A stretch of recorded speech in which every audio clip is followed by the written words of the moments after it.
तो चलिए दोस्तों शुरू करते हैं आज की वीडियो। और आज हम डिस्कस करने वाले एक ऐसा स्टॉक जो आपको फ्यूचर में काफ़ी अच्छे रिटर्न्स दे सकता है, जो मार्केट का लीडर है। एक मोनोपोली हम नहीं कह सकते, लेकिन उसके पास एक अच्छा खासा मार्केट शेयर है और एक इमर्जिंग वो स्टॉक है। और जो हम जो स्टॉक डिस्कस करने वाले हैं वो एक मिड कैप स्टॉक है। तो एक नहीं, आज हम दो स्टॉक डिस्कस करेंगे। एक होगा हमारा टायर सेक्टर से, एक होगा हमारा पाइप सेक्टर से।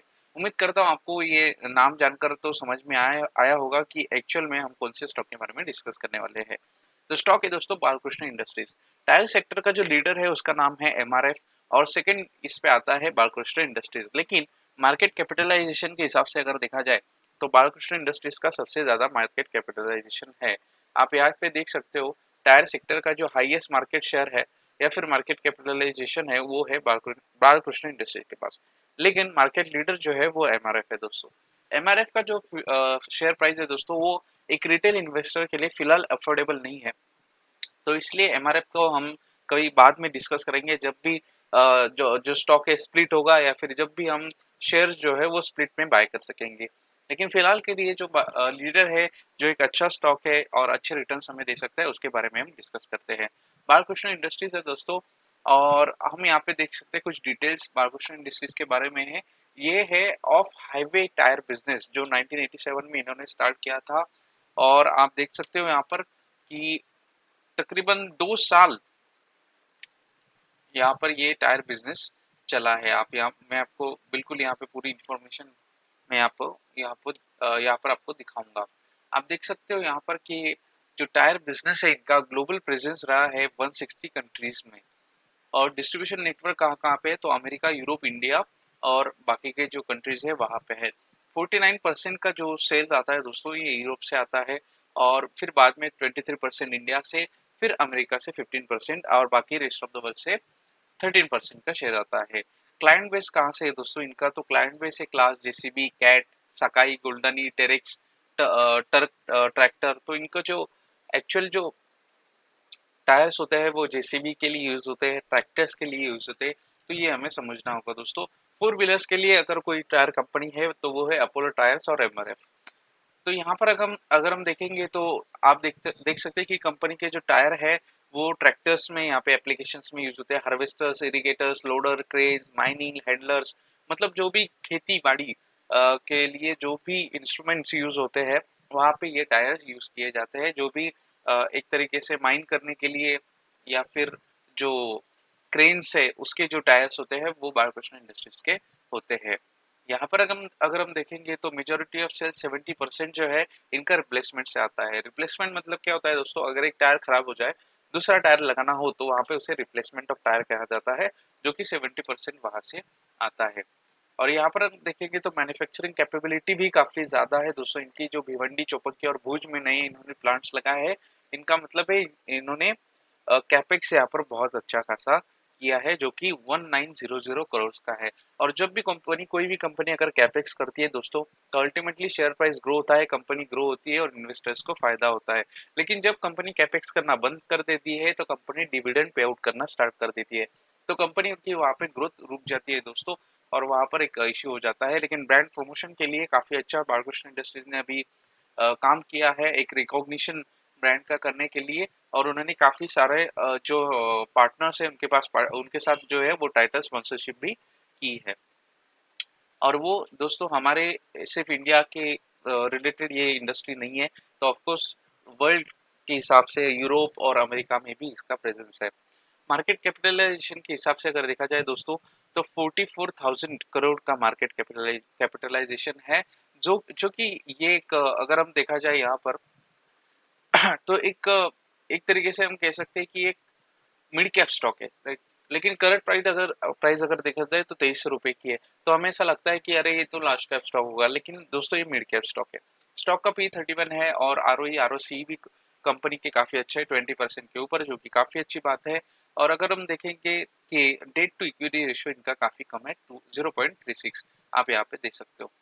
बाकी हमने जो की पॉइंट्स है वो देख लिए। अब हम देखेंगे कि इनका मैक्सिमम चार्ट आपको अल्टीमेटली ऊपर जाते हुए दिखाई देगा दोस्तों। आपको यहाँ पे लगेगा कुछ स्टॉक ने कुछ परफॉर्म नहीं किया, लेकिन आप देख सकते हो 29 रुपीज से स्टॉक आ गया था 105 रुपीज पे, और वहां से कंटिन्यूस एक डिक्लाइन फेज में था।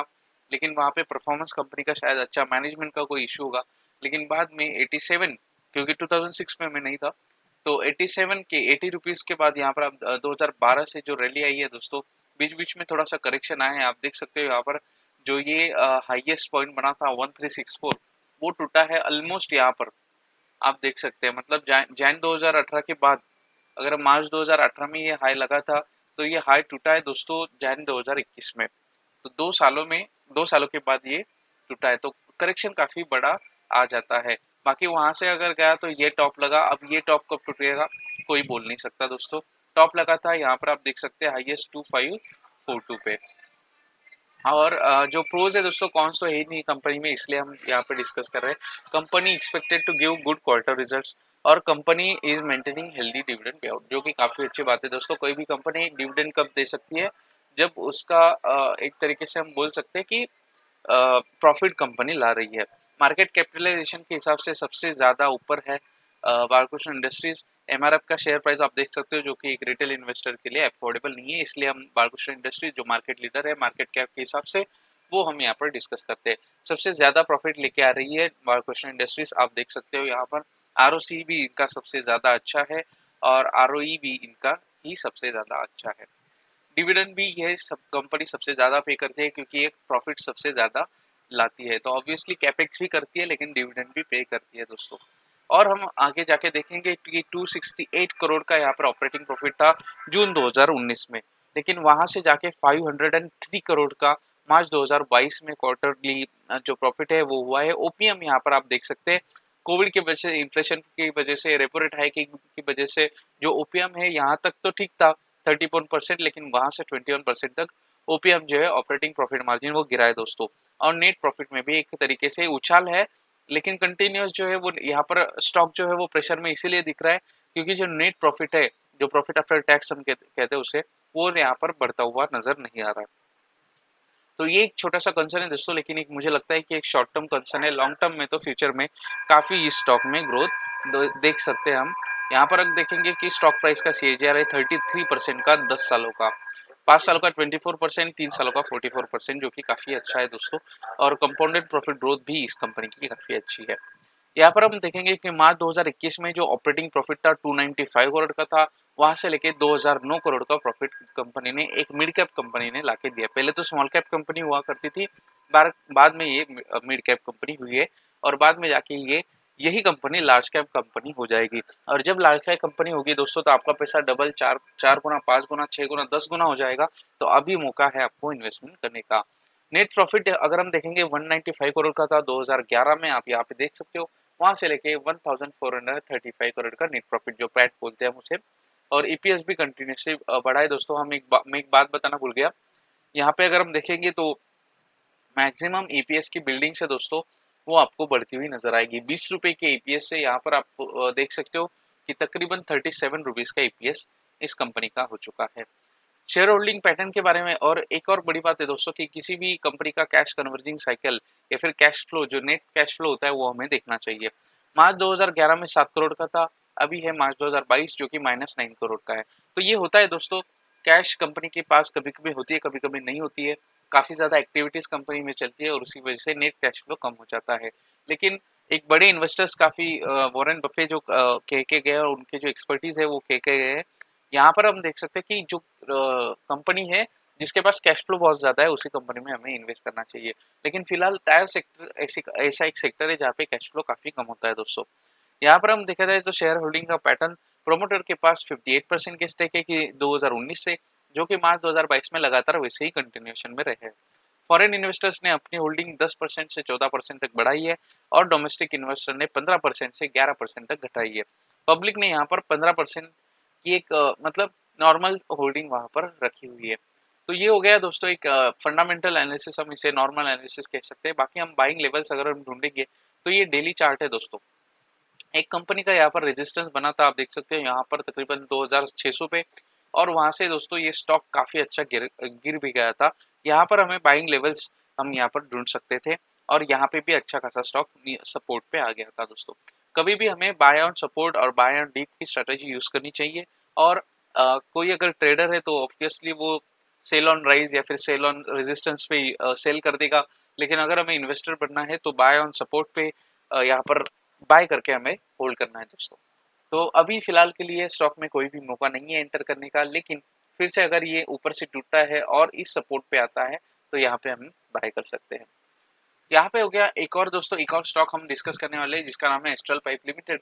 और एस्ट्रल पाइप जो है वो पाइपिंग डिवीजन में 77% से रेवेन्यू लेके आता है। पाइपिंग सेक्टर में अगर आप देखोगे दोस्तों तो लीडर है पाइपिंग सेक्टर में। सबसे ज्यादा अगर मार्केट शेयर किसी के पास है 40% का, 40 to 45% का मार्केट शेयर तो एस्ट्रल पाइप के पास है, जो कि ऑर्गेनाइज सेक्टर में है।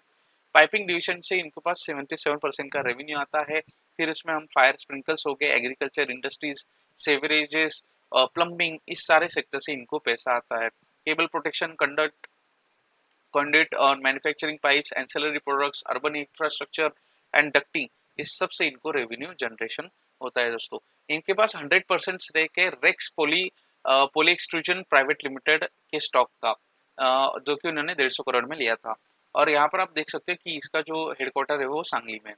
एडिसिव डिवीजन अगर हम देखेंगे तो एडिसिव डिवीजन से 23% का रेवेन्यू आता है, जो टक्कर दे रहा है PVA, construction chemicals, then cyanoacrylate, solvent, cements, tapes and other products के इनका 23% से रेवेन्यू आता है। और जो कंपनी अभी इंटर कर चुकी है रेजिनिवा केमी लिमिटेड जैसे और सिलिट सर्विसेज के लिमिटेड के बिजनेस में, उनका एक्विजिशन इन्होंने कर लिया है दोस्तों। इंटरनेशनल प्रेजेंस, जब भी कोई कंपनी किसी कंपनी का एक्विजिशन करती है तो कंपनी काफी बड़ी होती जाती है, कंपनी का कैपेक्स होता है, कंपनी का मार्केट कैपिटलाइजेशन बढ़ता है, और जब ये सारी चीजें होती है दोस्तों काफी सारे बिजनेस इस कंपनी में आ जाता है, तो इन्वेस्टर्स को अल्टीमेटली फायदा होता है। लेकिन एक वो खतरा भी होता है कि कोई अगर कंपनी नहीं चलती है उस कंपनी के अंदर तो वहां पे इशू क्रिएट हो जाता है। इंटरनेशनल प्रेजेंस है दोस्तों एस्ट्रल पाइप्स का 4 कंट्रीज में, यूएसए, यूके, केनिया और इंडिया। आप देख सकते हैं कि 9% का रेवेन्यू आता है इंटरनेशनल बिजनेस से। मैन्युफैक्चरिंग कैपेबिलिटी यहाँ पर काफी ज्यादा है दोस्तों। जो पाइप सेक्टर है वो 2,47,000 मिलियन टन पर एनम, तो एक साल में इतना कैपेसिटी है इनका। एडेसिव सेक्टर में 87,000 मिलियन टन पर मैट्रिक टन पर एनम, इतना इनका जो प्रोडक्शन होता है दोस्तों। कैपेसिटी ऑफ पाइपिंग अगर हम कह सकते हैं तो 90% FY16 का था, और वहां पे 57% FY20 में है दोस्तों।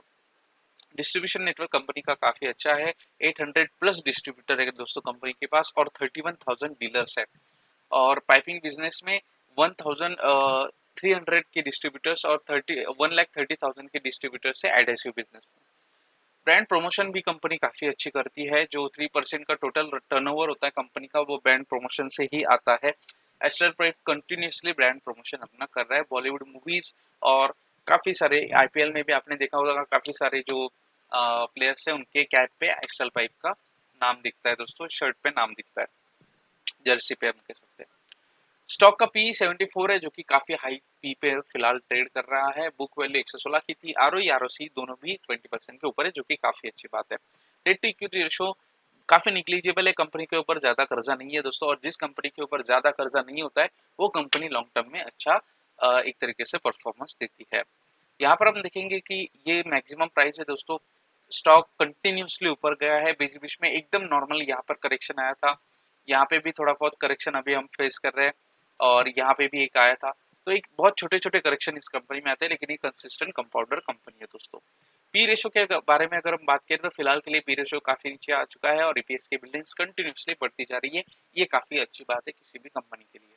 स्टॉक के बारे में देखेंगे तो आप कोई भी आप उठा लो, यहाँ पर कोई भी पेयर्स इनके उठा लो, फिर आप सुप्रीम इंडस्ट्रीज उठा लो, फिनोलेक्स उठा लो, प्रिंस पाइप्स उठा लो, जो भी है मार्केट लीडर को जब आप पकड़ते हो तो बाकी के जो कंपनीज होती है उनके रिटर्न्स भी हम यहाँ पर डिस्कस करने वाले हैं कि कैसे रहे। यहाँ पर हम देखेंगे दोस्तों कि प्रोज क्या है, तो कंपनी डेट फ्री है, अच्छे क्वार्टर रिजल्ट्स है, गुड प्रॉफिट डिलीवरी है, और इनके जो डेबिटर डेज है वो भी इम्प्रूव हो चुका है, तो कम दिनों में पैसा पहुंच जाता है उधार का। देन कंपनी का जो सेल्स ग्रोथ है वो भी काफी अच्छा रहा है 10 सालों से। क्वार्टरली रिजल्ट्स अगर देखें तो जून 2021 में जो सेल्स थे 607 करोड़ की, वहां से जाके 1391 करोड़ की सेल्स हुई है, तो जंप हुए, सेल्स बढ़ी है। सेल्स बढ़ना मतलब प्रॉफिट बढ़ना, 933 करोड़ से ऑपरेटिंग प्रॉफिट जंप हुआ 215 करोड़ तक, और नेट प्रॉफिट भी ऑब्वियसली जंप होगा ही। स्टॉक प्राइस शेयर 10 सालों में 53% के CAGR से रिटर्न दिए है दोस्तों, मजाक नहीं है, आपका पैसा डबल 3 गुना 4 गुना इस शेयर ने करके दिया है। यहाँ पर जून 2021 में 93 करोड़ से 215 करोड़ का प्रॉफिट हुआ था दोस्तों। एक और बात अगर मैं कहूँगा यहाँ पर, तो बालकृष्ण इंडस्ट्रीज की मैंने बात की थी कि 5 सालों में यहाँ पर किन्होंने ज़्यादा रिटर्न दिए, तो आप देख सकते हो कि 196% के रिटर्न बालकृष्ण इंडस्ट्रीज ने दिए हैं। अपोलो टायर्स के सबसे कम है, जेके टायर्स के सबसे कम है, एमआरएफ के भी सबसे कम है। ये तो हो गया दोस्तों बालकृष्ण इंडस्ट्रीज का जो हमने पहले स्टॉक देखा था। अब हम एस्ट्रल का जरा देख लेते हैं कि बाकी के पीयर्स उनसे किस तरीके से काम करते हैं, एस्ट्रल पाइप से किस तरीके से इनके पेयर्स जो है वो काम कर सकते हैं। अगर हम सुप्रीम इंडस्ट्रीज का देखें और फिनोलेक्स का देखें तो वो एक बार हम देख सकते हैं दोस्तों। यहाँ पर मैंने सुप्रीम डाल दिया और हम अब डालेंगे फिनोलेक्स इंडस्ट्रीज, तो ये आ गया दोस्तों। तीनों भी पाइप सेक्टर से बिलोंग करते हैं और अगर हम देखेंगे यहाँ पर एक साल का डेटा, तो एक साल में तीनों भी स्टॉक टूटे हैं, लेकिन सबसे ज्यादा कौन सा स्टॉक टूटा है तो सुप्रीम इंडस्ट्रीज, सबसे कम कौन सा स्टॉक टूटा है तो एस्ट्रल पाइप्स। तो हाई अल्फा लो बीटा वाले स्टॉक है दोस्तों हाँ जो एस्ट्रल पाइप है। 5 सालों के रिटर्न्स अगर हम देखेंगे तो सबसे ज्यादा रिटर्न्स किसने दिए हैं, एस्ट्रल पाइप 387% के रिटर्न्स यहाँ पर मिले। तो आप समझ सकते हो इसलिए क्यों हम इसका एनालिसिस कर रहे हैं। और सबसे ज्यादा रिटर्न्स दोस्तों यहाँ पर आप देख सकते हो जो मैक्सिमम रिटर्न्स है वो किसने दिए है 31,000%। मतलब आपका जो पैसा है वो 30 गुना से भी ज्यादा कर दिया है स्टॉक ने, और बाकी जो के पीएस थे उन्होंने ज्यादा परफॉर्मेंस नहीं दे पाया। उम्मीद करता हूँ दोस्तों आपको ये वीडियो अच्छा लगा होगा। अगर वीडियो अच्छा लगा है तो चैनल को सब्सक्राइब करिए और वीडियो को लाइक करिए। मिलते हैं दोस्तों अगले वीडियो।